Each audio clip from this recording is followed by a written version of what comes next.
It really gives you perspective on what you see on social media compared with what really happens in real life and how to balance it all. And we are a private equity real estate firm, which basically means we bring on investors to invest in real estate passively so they don't have to do the work. We do that. I'm very curious about at what point in your skating career you knew, okay, I need to think about what's next, and then how real estate played a role in actually figuring out what you were going to do. And skateboarding was so hard to master that I just never lost focus in it. I just kind of became obsessed with mastering it, and it was impossible to master. Even in the business, a common thing for people to have an advisor or think about money. And I'm curious how that person got woven into your sphere. And I hoped that somebody would basically watch it and call me back. So I made 40 tapes. I think I sent 40 out the first run.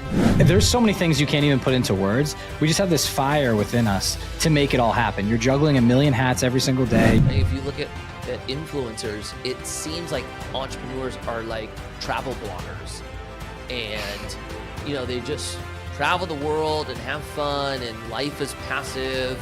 Knowing what you know now, you've accomplished a lot. You've been at high level in many facets of your life. Welcome back to the Wealth Juice podcast. As always, it's your boys Ryan and Corey here with another episode for you.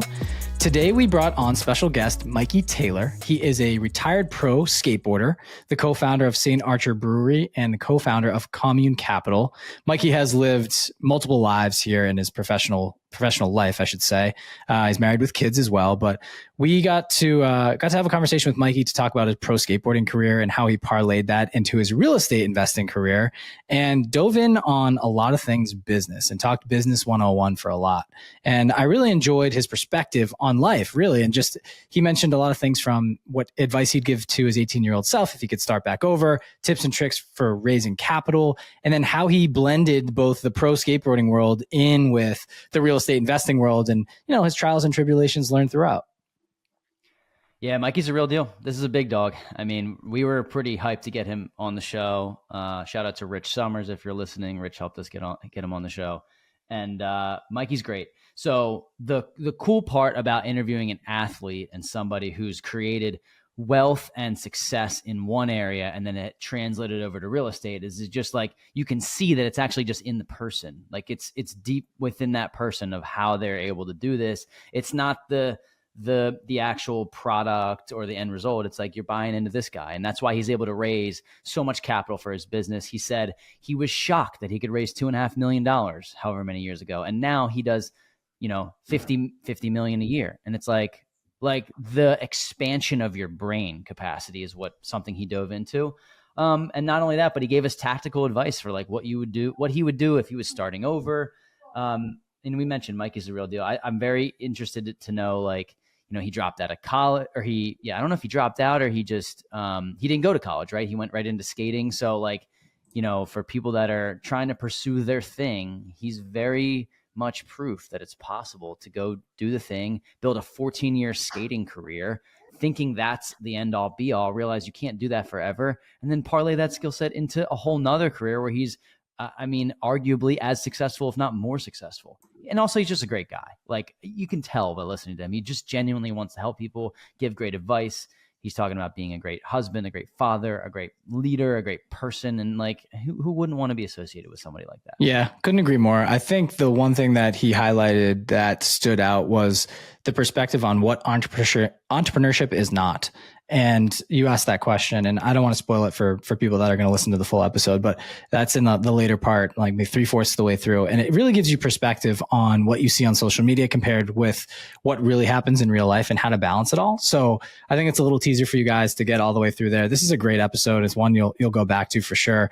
We've had some pro athletes from NFL guys all the way to skating on the show. And this was one of our favorites. So tune in. Welcome back to the Wealth Juice podcast. As always, it's your boys Ryan and Corey here with another episode for you. Today we have special guest Mikey Taylor join the show. Mikey, we are so excited to have you on. As I mentioned a little bit pre-recording, we run in the same circles these days, and we were fortunate enough to get an intro to you. And just so excited to have you on the show, man. We've learned a little bit about your journey, and we want to bring that to our listeners. So thanks again for joining us. Thanks for having me, guys. Good seeing you. You too.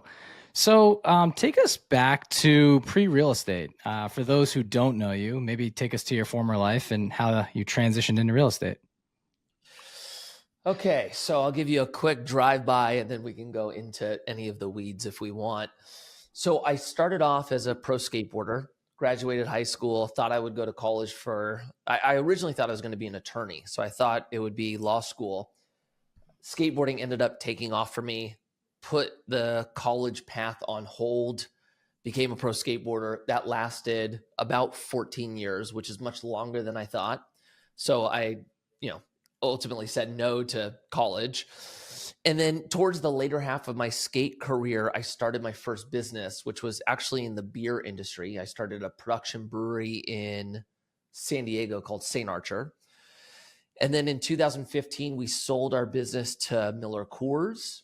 And then a year and a half or so after that, I started Commune Capital, which is my current business. And we are a private equity real estate firm, which basically means we bring on investors to invest in real estate passively, so they don't have to do the work. We do that. And then last, I am a city council member for the city of Thousand Oaks where I live. And that's basically the last 20 something years in 60 seconds. So not really too much going on there, Mikey. Not much to. So yeah, and then if we're talking, and then probably the busiest side of it, I've been married for 14 years. I have 4 children. So love it. Every day is action packed. Yeah. So yeah, as I mentioned, Mikey, not too much going on, but I want to take you back to the skating, really, because like it's an amazing transition that you had. I'm curious about, you mentioned lawyer. How did skating how did it even come into play for you? Like, what was the thought? I mean, is it something you grew up loving? Like, because it's one thing to love skateboarding, but then another thing to make it professional. So I'm very curious about that. Okay. So basically it was very random, or it felt random. I was hanging out with some friends. They were a little bit older than me. So I looked at them as kind of being the cool kids. They're a little bit influential in my life, and they started skating. And so I originally started skateboarding just to fit in with them. And the reason why it grabbed me was kind of twofold. One, I'm ultra competitive. And prior to that point, I always played like team sports. I was playing ice hockey actually at that time. And one thing that I had a challenge with back then was I was a little bit more obsessed with everyone else. I was a little bit more competitive than anyone else. And so when we would lose, I would get frustrated because I felt like, if I performed to the best of my ability, but there were other people that didn't, I just had a hard time wrestling with that. And so when I started skateboarding, the fact that it was individual based and I was now competing with myself, I really liked that side of it.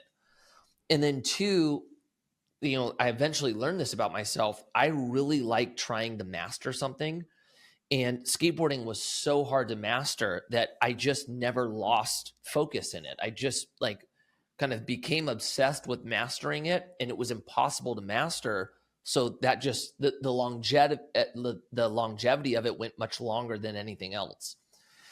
And then, I got to a point where my parents wanted me to start working. They wanted me to make some money, and I didn't want to stop skating at that point. So I tried to figure out a way to get companies inside the industry to give me free product so that I could start selling that product to others as like my side hustle. And that was like my first move into doing anything with it. It was more out of desperation to avoid having to get a job. I love it, man. I was so curious your intro into skating, because it's one thing to start, and I've tried this in high school. My buddy was like, dude, we should get into skating. I'm like, yeah, dude, let's totally try that. I played lacrosse, football, he played baseball, and it's just something else, right? It's the one thing we didn't. He snowboarded, I skied, I did the little the blades, right? And so I was like, let's try it. And so the highest peak for me, it was doing a pop shove it over a rail, and I was like, whoa, like that was hard. Or I guess I don't even know if that's what it's called, so forgive me. But he could do a kickflip, and we fell so many times, got bashed, bruises, and like we're in high school, so like you could pick up pretty quick on things. But after a couple of days, you're like, damn, I'm pretty sore, dude. Like I don't know if we're gonna keep this up and play our other sports. But we kept at it. I ended up going to, it's funny, and I forgot about this thinking back. I got so into it in high school at the end. I started researching when I was going to go to college.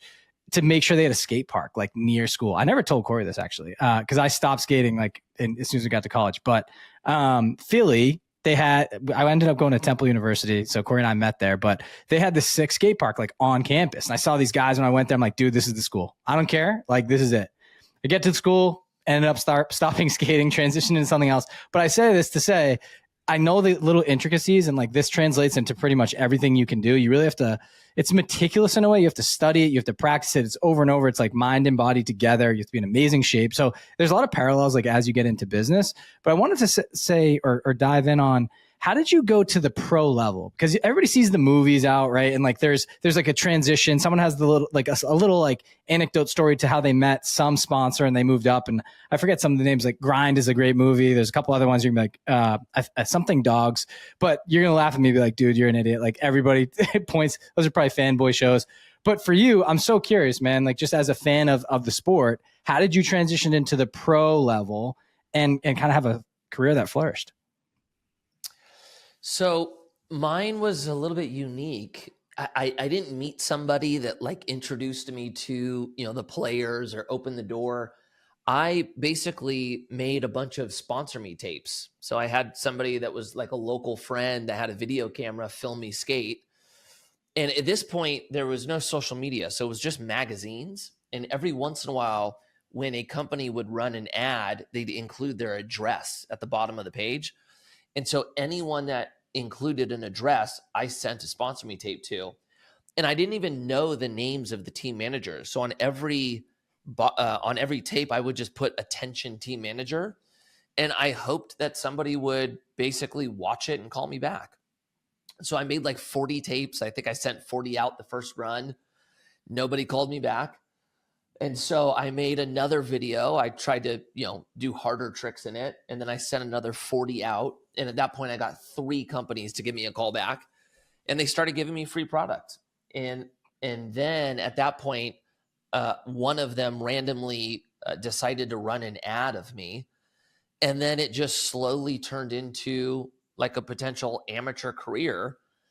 And then in skateboarding, it was basically all about demand. Like, how do you get more people to know who you are so that companies want to, take you to the next level, which is turning pro and so forth. And so I had a point in my career where I had a handful of companies wanting to sponsor me.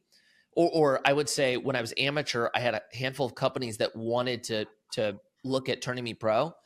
And so I just used those as leverage to try to convince the companies that were sponsoring me to start acting. And it worked, and they did, and then it ended up turning into something. It's awesome, man. I'm very curious about the transition for you then. So skating was going really well. That's not a sport like golf where you can play it although you did skate for 15 years. So that's amazing. But like, it's something that eventually in anything professional athletics, you have to have a second life after, right? And, you see guys all the time, i.e. Matt Ryan, Tom Brady, they go into broadcasting, like that's their move, but you decided to take the real estate route. I'm very curious about at what point in your skating career you knew, okay, I need to think about what's next, and then how real estate played a role in actually figuring out what you were going to do. Yeah, so I started early because when I told my parents that I wasn't going to go to college, they kind of lost it. They were not comfortable with that idea. And so they really put pressure on me to get help financially when I was skating. And when I was 19, I started making a very little amount of money. It wasn't much. And I met this guy who was a financial advisor, and he asked me a question that I didn't have an answer to, and it kind of rattled me a little bit. He basically said, what's your financial freedom number? Like at what point do you want to be financially free? And I was like, I have no clue what that means. And he was like, at what point do you want to decide not to work? And I was like, well, I don't know. Like, I always thought that was 65. And he goes, okay, can you skate till you're 65? I'm like, no. And he goes, he's basically reverse engineering this plan of, when my career is going to end and how to kind of protect against that. And so he just started asking me questions. How long can you skate for? I don't know. Everything was an I don't know, which I did not like. And so he finally went, okay, well, look, how much are you spending And why don't we try to get enough interest from your investments coming in to support that lifestyle? I was like, all right, sweet. What does that mean? And so he put me on this path of living off about 20 to 25%, somewhere around there, of my income, so that I was maximizing the amount of money I can put into investments. And in the beginning, it was very basic. It was retirement accounts, stocks and bonds, nothing out of the ordinary, until I got to the point where I had enough to qualify for, most minimum investments in private offerings, which is typically, I don't know, back then I would say the lowest was usually about 25,000.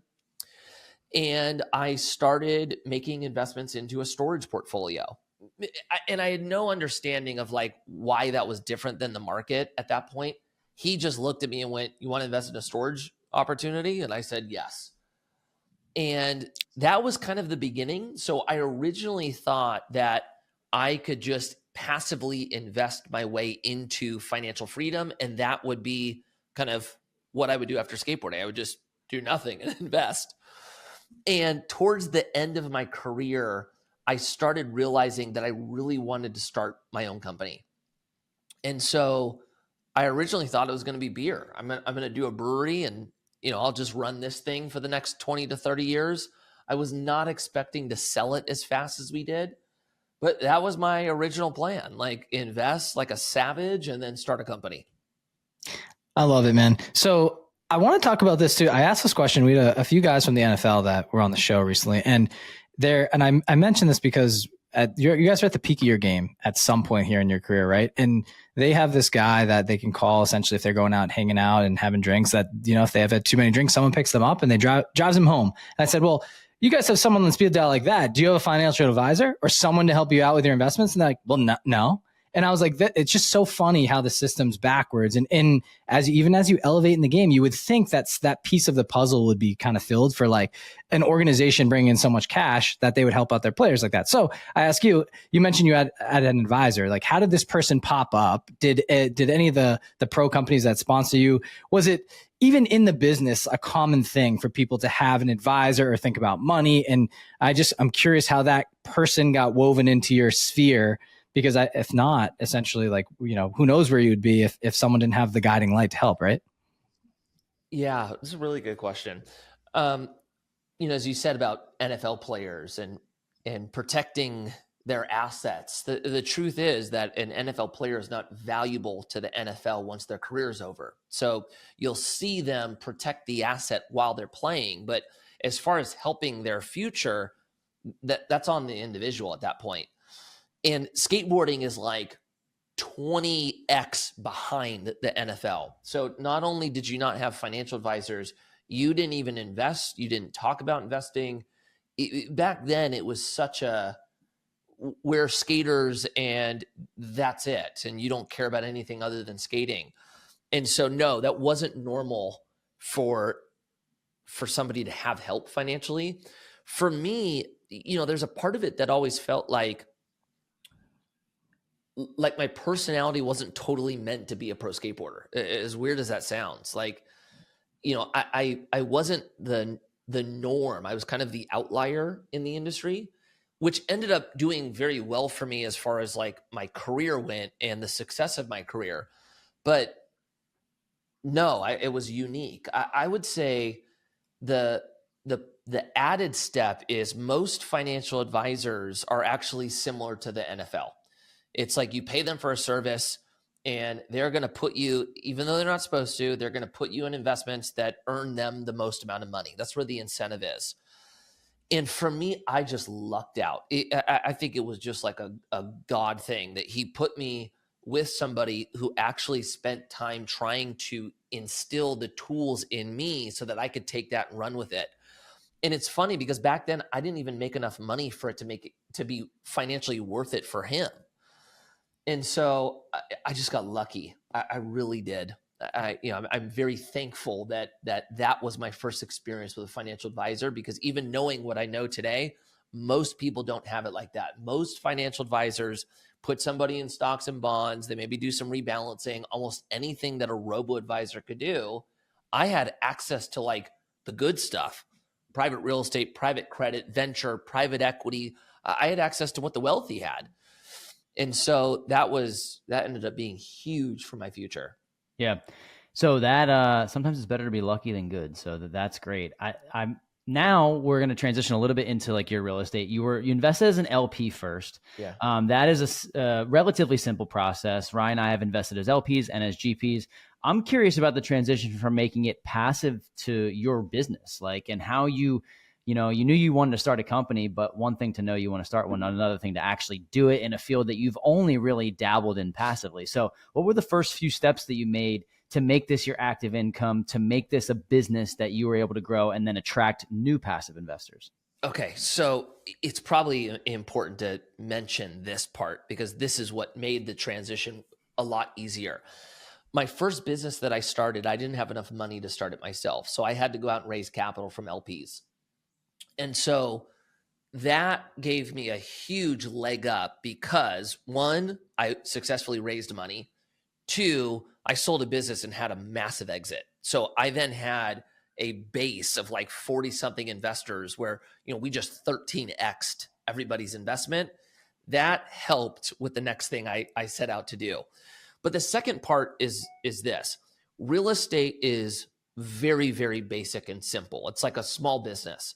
And so coming from starting a company and having it go full circle to an exit, I had all the tools I needed to start another business. I just had to learn some of the specifics to the industry. And so for me, what that looked like, I had to really learn fund management. That's something that I didn't have prior to that. I had to build new relationships, right? The relationships I had in the beer industry were not the same as real estate. And I had to learn kind of who the players were. Other than that, it's all the same, right? Like when you start a business, you have your operations, you've got your legal, your finance, your sales, your marketing. Like once you understand business, you could build a business in any industry. It doesn't matter. You just have to be willing to learn kind of the intricacies of that industry. And then if you just step on the gas and stay focused, you're going to pull it off. So that's what I attempted to do. How it started, originally started with my business plan, and I had to go out and find the team that I was going to launch this company with. Once I had the established team, we had to kind of do 2 things. I had to find the opportunity, and then I had to find the capital. And so I decided to find the opportunity first. I locked up an apartment building, put it under contract, created the offering, went and raised money. And then it just kind of snowballed from there. That's incredible, man. So one thing I want to ask you too, you mentioned business a lot, and it's coming back to me as business 101, right? And you said, once you understand business, you can kind of transition into multiple industries. You kind of went through the school of hard knocks, right? Like really learning it, putting the training wheels into place and kind of riding your bike along the way by going through the first company that you had and then transitioning to real estate. For people listening that want to get a little bit better of a grasp on training in business 101 before they jump into their real estate careers, any advice or tips or tricks you'd push them to, or resources that they can go get that information other than just going and doing it? Yeah, that's a really good one. So yes, I would start by reading books. Like this was a huge one for me. When you talk about like entrepreneurial books, some of the big ones for me, Principles like by Ray Dalio is awesome. Traction is a really good book. 10X is better than 2X is awesome. From Good to Great is really good. Start reading books that will show you how business works and kind of help set the expectations that you should have prior to moving forward. That's going to be a big one. I would say one of the most valuable things I learned about business is knowing the key components of what it is. You're going to learn this in Traction if you read it. And 2, who you are in that organization, right? Are you the visionary? Are you the one who's idea-based, who's out there driving the energy forward, who's building, big relationships? Or are you the person who integrates? Are you the person that's going to take all of that, put it into a system and drive it forward? That is so valuable. And so once you know where you stack in the organization, you kind of have a clear shot on who you need to bring in to build it, or you have an idea of who your first hires are going to be once you get the income threshold to a point where you can start investing back in the business and bringing on a team to help. And so that was big for me. Once I learned that I am not an integrator, I am a visionary. I am the one who's going to drive it forward, but there will be zero efficiency with me. That meant that whenever I started a business, I had to figure out who my integrator was going to be, and then learning not to overstep and not to get myself involved in areas that I have no business being involved in. And that took time. Like, have grace on yourself that you're not going to be perfect at it. It took me years to figure that out. Yeah, it makes perfect sense. And people say that all the time, but until you actually do it, you really learn like what your traits actually are. You may think you're one and then you realize you're the other. I've realized over the past couple of years that I'm a visionary. It's not that I'm not organized. It's just that Ryan is more organized than me. So we've kind of taken those parts and divvied up. So I want to talk about your, you mentioned that you went out and locked the deal up before you even had the capital raised. Catch us up to, from that first deal to what your company does today, maybe the positions that you're in, where you're looking to invest, because, maybe there's people listening that have an interest in investing passively. Okay. So very first business I started, we had two capital raise goals. It was either $1.5 million or 2.5. $1.5 million had us basically where we had the opportunity to start the business. 2.5 is really where we needed to get. And in that, we had time to do it. I think it took us, I'm going to guess, 10 months to raise all that money. When I started the real estate firm, the very first project we did, I believe I needed like $3 million for. Maybe it was like 2.5, 2.6. Except now the clock was super tight, right? When you put a building under contract, at that point, I think we had like a 2-week due diligence with like a 45-day close, I think. So I had 60 days to create the offering, get through all your due diligence, and raise the money so that we could close on the project. You also have to get your financing lined up. And so when we did the first project, I was tripping. Like, I remember like being with a bunch of friends and going, I've never had to raise money on this small of a timeline. I'm not sure I can do it. And they were all like, it's $2.6 million. You did that with the last one. You just made everybody a lot of money. You'll be fine.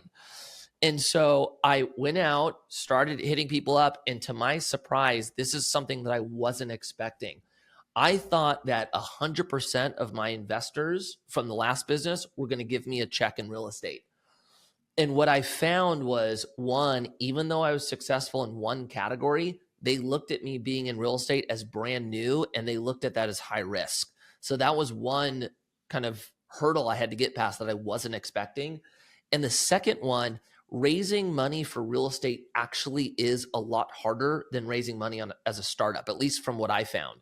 Because with the startup, I could use other breweries and use their valuations and their exits as a potential outlook of what I could create for this company. Real estate, the return is much more confined. You can't sell the dream so much. So, what I was selling was a more finite return that looked nothing like the return I just got everybody. And so the capital raise was actually a lot harder than I thought, but we ended up raising the money. We closed on the first project, and then I did it again for another project. And now fast forward to where I am today. The first year, I think we maybe raised $5 million, my first year in business. And I was like, we did a pretty good job. Like $5 million is a lot of money. Fast forward to today, like, we target to do about $40 to $50 million a year now. And, there's cases where I have like $5 million months. And so that wasn't that long ago where I started the company. It was 8 years ago. So why I'm telling you this, you're going to view a lot of money. Let me think of the better way to say this. Each person has a different view of what a lot of money is. Some people are going to hear me say I needed $2.5 million and go, that is outrageous. Others are going to look at that and go, $2.5 million, that's nothing. The reason why I tell you that number is going to increase for you in a small amount of time, to where now I'm like, dang, 45, 50 million bucks. This is awesome. Like, I never would have dreamed that. 5 years from now, I'm going to think $50 million a year is nothing. So just be mindful that you need to push the boundaries on what you think is possible, because we are all capable of doing a lot more than we actually realize. So that 10x is easier than 2x is very real. And just be mindful that you're going to hold yourself back. That's something we all struggle with. Mikey, that's so interesting that you say that. And there's a quote out there, and I can't think of it, but it was resonating with me as soon as you were saying this. It's something about it's almost about leveling up, but it's what you let your mind dictate for you in a way. And right. So for example, if we had this podcast episode with you interview, 4 years ago, and you mentioned $2 million, we've been like, that's insane, dude. And now we're, 4 years later, and we've had a lot of people in a lot of different spheres, and we've been in big, massive deals. We have a $30 million raise out in Arizona. And I'm like, okay, that's great, dude. That's awesome. Like, but that's, to some person just casually listening to this, $30 million, $50 million, it's absurd. It truly is. We had an experience, 2 weeks ago. We were out in Arizona and just like hanging out with some 7 to 9 figure entrepreneurs, whether they've had that net worth or their businesses churn that per year. Like, we were just with big players, right? And so to be around those people and just know that everyone is bleeding the same blood, has very similar problems in their life, it's just, and it just translates. I don't know how to really explain it, but leveling up to that sphere of people just shows you what you're capable of, what's out there. And it's not just for someone else, right? You can be part of this. And I think, watching the cars pull up too, and like the Lamborghinis and the Rolls Royces and things, and it's just common practice. And so I just want to say there's different levels to the game, but you have to start somewhere. And I think it goes back to your skating journey and then your business journey. And you started with this new business, right? And it evolved into starting real estate. And again, you had to prove yourself continuously, but there's also a ton of self-education that you have to do, and getting around the right people to teach you the right things, and weeding out who's the bad eggs versus the good eggs. And so there's just a lot there. I just wanted to set the stage and bring it back to real estate a little bit. When you get into the raising capital space, it's a very interesting game, because I'm so much more comfortable dishing out my own cash, right? Because I know my risk tolerance. But when you're playing with other people's money, and not playing with it, but you're kind of moving it around and using it for the monopoly game of life, if you will, it gets stressful. There's anxiety there, and you want to make it perfect. And so when we get into real estate, you mentioned raising an absurd amount of money to some people, right? To others, it's common. But can you talk about those early steps, right? The transition from the first company to getting into real estate. I want to know a little bit more about the hurdles of raising this capital, because we've raised capital for some deals and we're like, oh, we could do this in 2 months. And then it takes 3, 4, and then another deal, it takes 5 days. So I just want to know about your process, maybe. And like, if you went to friends and family first, and maybe if anybody in the skating world, you reached out to them, sponsors, like, I don't know if these worlds blend at all, but a lot of thoughts there. I'm looking for, really tips and tricks for people as they start their first raise and they want to take down a deal. So when I first started raising money, I kind of did the thing you're not supposed to do, which is raise money from friends and family. And back then I had zero experience. So I just felt like the only people that were going to give me money were the people that knew my character and knew that I was somebody that, 1, gave it my all, and 2, hated losing. And so I thought they would get me past the hurdle of inexperience. And so that's what I did. It was like, I pitched my parents, my in-laws, my aunt and uncle, all of my friends. And so that's the path I took. Now, there's risk involved with that, because these are the people that, 1, you love, 2, they're the people you do life with. And so if you mess up and you lose their money, you see these people on a daily basis, or at least on a holiday basis. And so you want to make sure that you're okay with that. But now fast forward 14 years, I still allow friends and family in my deals. And the reason why is, yes, I have maybe a higher risk tolerance than some people, but 2, if I'm putting my entire family's future on the line, I must really believe in this. And if I'm putting all my time, energy, and money into this, why wouldn't I allow this opportunity up to the people I care the most about? And so I allow friends and family because I want them to make money with me. I think it's always been more fun when you're winning together, but you just have to be you have to be real with the risk and ask yourself if you're comfortable doing that. Now, raising money is hard. Like, anyone who tells you raising money is easy is lying to you. It's not. I've been raising money for 14 years. It has never been easy. You hear way more no's than yeses. Right when you get one investor that just goes, I'm in, here's the money, and they're a piece of cake onboarding and their wire is in, you'll have this glimpse of, oh my gosh, maybe it is easy now. And then you have 20 investors that are like no's and they beat you up. It's just how it goes. So just be ready for that. And then I would say the other part is you have to be pretty honest with yourself of the amount of stress that you are capable of handling. When you start raising money, that's a responsibility that you are taking on and you feel it, right? Like I'm managing hundreds of millions of dollars now, and I don't take that lightly. And so, if you're somebody who doesn't manage stress well, and it's going to basically kill you by doing this, I'm not sure investors is the best path for you. For myself, I manage stress well. Like it doesn't kind of beat me up. And so I feel like my personality type is well positioned for it. So just know yourself and have a very honest conversation of this is something that you're not only wanting to do, but in a position to do. Love it, man. I that resonates really well with me because I forget who told us this, but somebody that came on the podcast said entrepreneurship is basically just your ability to manage stress. Like that's really what it is. Like what level of stress can you handle? And also for me, I like having responsibility of making sure that my family is secure. For some reason, I enjoy that. I want to be the guy that they lean on, like good, bad, or indifferent. So I think that's it's brilliant. A question I have for you, maybe like I know this is kind of like putting you on the spot here, but I'm very curious about what do people get wrong about entrepreneurship?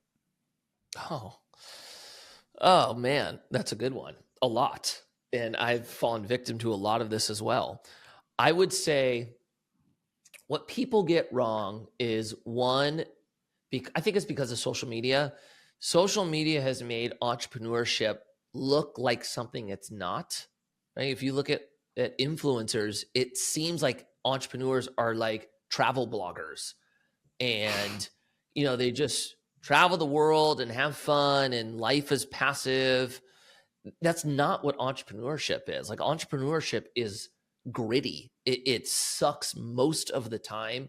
It's exhausting. There's no breaks. And so I guess I'm saying this. A lot of times what's promoted is your lifestyle after you sell a business.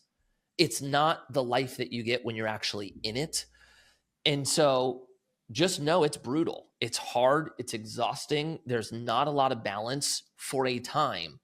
But by building a business, you definitely can put your back end or maybe even like the mid cycle of your life in a pretty awesome spot. Now, for me specifically, I love this. Like, yes, it's brutal. Yes, it's hard. Yes, you're constantly putting out fires and solving problems, but I enjoy that. And so I think my personality is just more built for it. I would say some of the other things that people get wrong, they don't expect the amount of time it takes to get a business to a point of being stabilized. So most people, when they start a company, don't give it enough runway to actually get off the ground.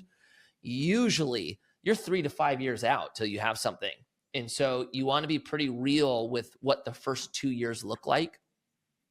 And then I would say last, and this is probably one that I see over and over.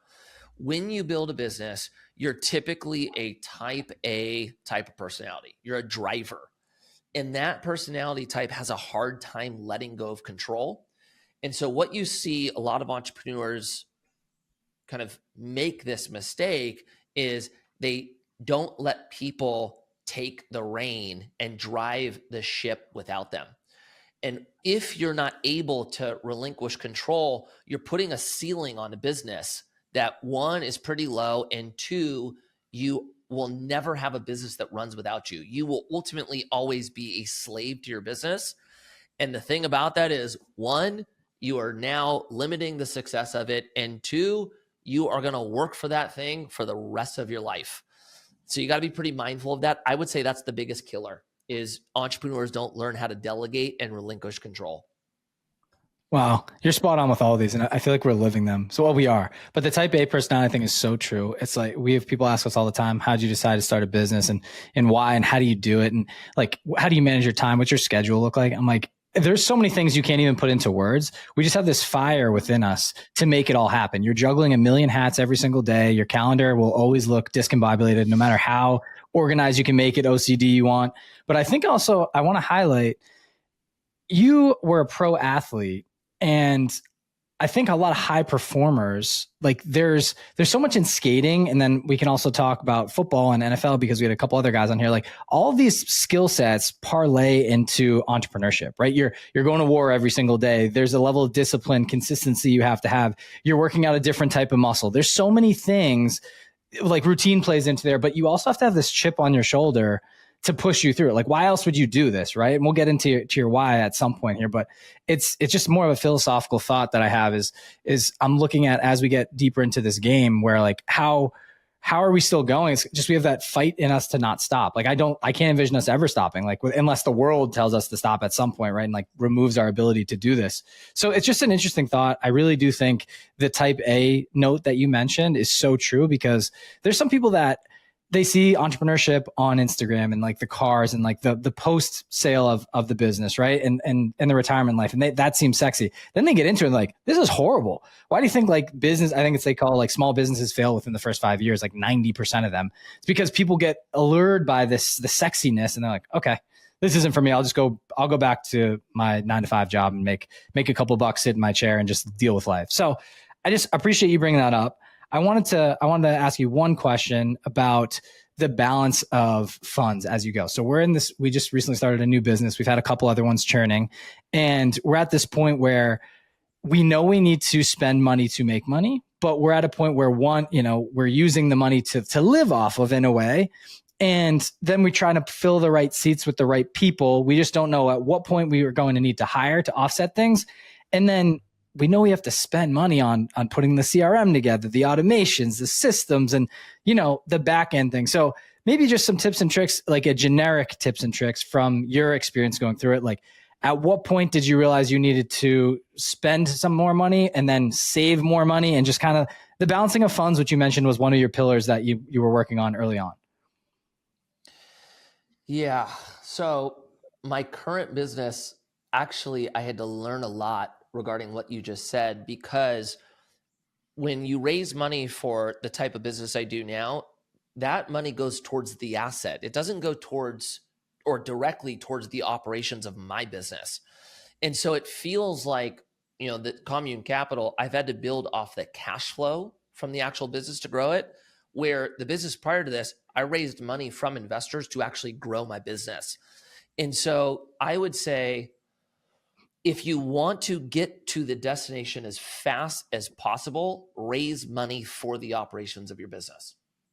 Now, I didn't do that the second time. So yes, I retained more equity in the company, and it's been slower. And so what we've had to do is, one, forecasting growth has been, a little bit of a longer timeline. And two, when the company makes money, we haven't been paying dividends to the partners. Like, we've had years now of reinvesting dividends so that we can hire people to grow this thing. And so usually what it means is you're saying no to yourself living a nicer life, or, leveling up on the expenses so that you could put the money back into the business to grow, so that 4, 5, 10 years from now, then it's a totally different game you're playing. So it's a lot of delayed gratification. And then I would say,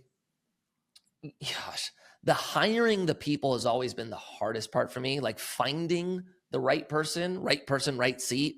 That's a hard one. I think what I could say to keep it simple is spend a lot of time interviewing and hiring. And then when you have somebody that's not a good fit, you got to fire fast. The hire slow, fire fast is very important. Got it. Cool, man. Well, Mikey, as we wind down the show here, we like to get a little bit more personal. This one is more about personal branding, my question. So you have nearly 1 million followers on Instagram. Might be buffering that up a little bit, but you're very close to that. And we've learned a lot from you in another mastermind that you came and you were a guest speaker, and we've learned about what to do, what not to do. I want to ask you about the importance of personal branding, especially in 2024 going into 2025. Like how, where do you have that on your list of things that you need to elevate? Okay, so I'm a big believer in personal brands, or maybe to take a step further, I'm a big believer in creating a value that goes beyond a product or a service. Like having somebody or something that you're resonating with that goes beyond a drink or a phone. And a lot of times that's the founder or, who ultimately becomes the face of a business. Probably the greatest example we have today is Elon Musk. And I'll tell you a story that I think really articulates why I'm so strong on this belief. I've had a Tesla since, what was my first one? 2014. I've had 3 of them. I am most likely going to be in that thing for the rest of my life. I'm so all in on Tesla. My partner, about a year and a half ago, bought a Model X, drives out with a brand new Model X Plaid, right? And he comes in the office. I'm like, Jerry, you got a Tesla? Like, heck yeah. Do you love the car? And he says, well, I like the car, but I love what Elon's doing. And I love what he's doing for freedom of speech. And I want him to win. So I bought a Tesla to help him win. Right. So it wasn't even necessarily about the product being the best. He resonated with what Elon was doing and wanted to be a part of it. It's the same thing for me. Like there's cars out there that are much more luxurious than a Tesla. The tech is great. I'm an Elon fan, right? It was the same thing with Apple. Like Steve Jobs was the reason, in my perspective, why Apple became Apple. And so if you're an entrepreneur and you want to give people a reason to resonate with what you're doing, that can only happen with an individual. It can't happen with a product. You're only going to get so close with a phone, right? But when you learned about like Steve Jobs' story and struggles and the way he thinks, that's what gave you a higher vested interest in the company. And that's only becoming more important today. Wow, that was a great answer. And it's funny, I think about brands and I think about the Tesla example is just so key, especially in 2024. Like Elon, some people love him, some people hate him, but there's just like a cult following and they'll do it. It's funny. Your partner did exactly what happened, right? Like he wants to support Elon. And so there's a lot to dig in there. We don't have enough time to go that far, but I think personal branding is huge. And it's another way to, put yourself in the same bucket as your brand and your product, if you will. But you can always start more products, right? Because the people will buy for you versus buying for the specific product, right? So my last question for you is, if you lost everything today, you had no connections, no money, back to square one, what would your first 30 days look like to rebuild? What a question. What a question. I lost everything. Okay, if I lost everything, still married with kids, I would probably have to initially go get a job right away. Like I'd have to figure out some type of income to support the family till I figured out what the next move was. What that job would be, I have no clue. But I would have to get something to bring some income in while I started working on the business plan for the next business. And then I would go do the same thing I've always done. I'd go raise money from investors, get capital to launch, which would then, pick off an income stream for myself to start building the business. And then it would just be business as usual. But that first kind of where's the life jacket in that scenario, that's probably the most important one. And I don't know if you could do it without getting a job. Like a W-2, just give me money to survive while I build the business plan out. Yep.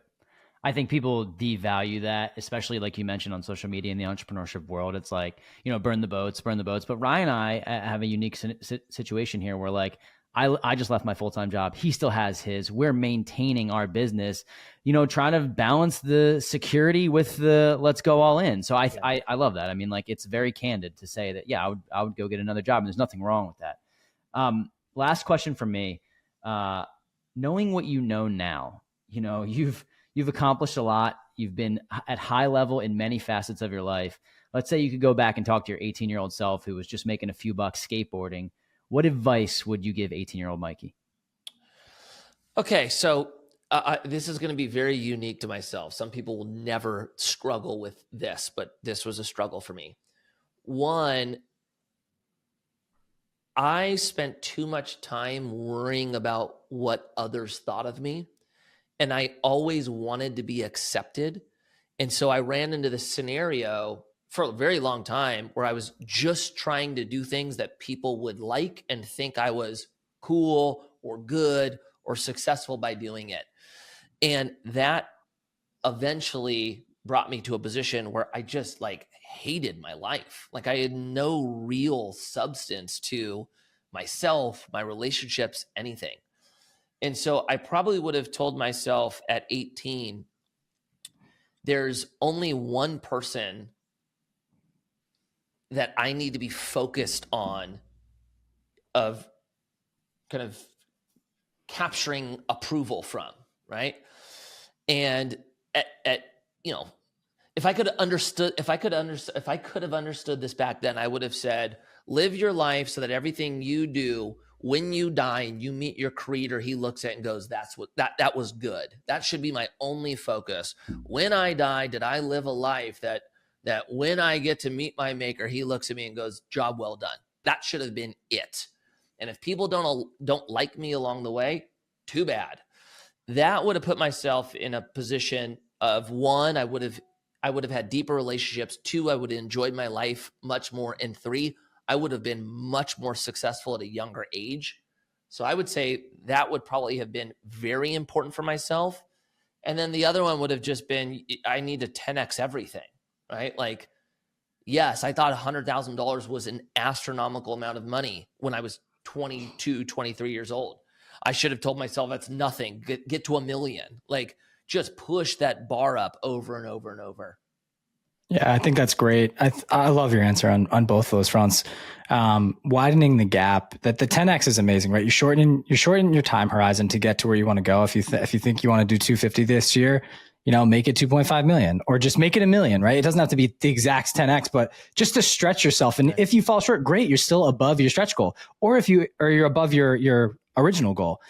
I forget the book, and maybe it is 10x. I know. I think you're referencing the Grant Cardone book, and I think I need to read that because everybody mentions that. I thought at some point it was just going to be kind of one of those like rah books, right? But you and a million other people that we've talked to have referenced it, so I'm going to read that. But the one thing I wanted to peel back on is the 18-year-old self question, because I think you feel like it's unique to you, but that is very, very on point and hit the nail on the head for a lot of people in high school, right? And you're always thinking about what other people think of you, and should I be playing this sport? Should I be doing this activity? Should I be studying? Like all these things, like, oh, should I try an instrument? Like little things that you just stray away from because this isn't cool, right? And they're going to judge you. Oh, I want to try this hairstyle, but no, my buddies won't like it. They'll judge me. I think it looks stupid, right?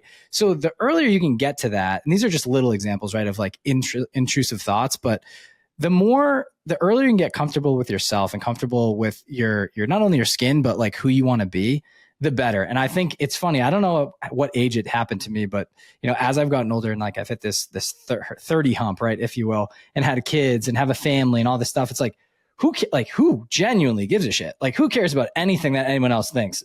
And I don't know why it takes so long. Maybe it's going through the motions and experiences of life to get there. And it's so easy to say in hindsight, I wish I could have done that, or I wish I would have been that way. But I think if people hear this at a younger age, the more you can focus on it and try to put energy on it. It's like, hey, guys 10, 20, 30 years older than you are still thinking about this back in the day. If you can switch your mindset, that's the reason we ask the question, is just to give people at a younger place the ability to reframe their thoughts, because they'll be able to, get to the next level. So I appreciate that. I definitely struggle with that myself, and it resonates. So I think the last question I have for you is, Corey mentioned, obviously you have had multiple different lives, massive success. You have the family, you have the wealth, you have relationships, but I'm curious, what is your why? Like what gets you out of bed every morning to do what you do and move forward, and that fire that ignites you to be who you are?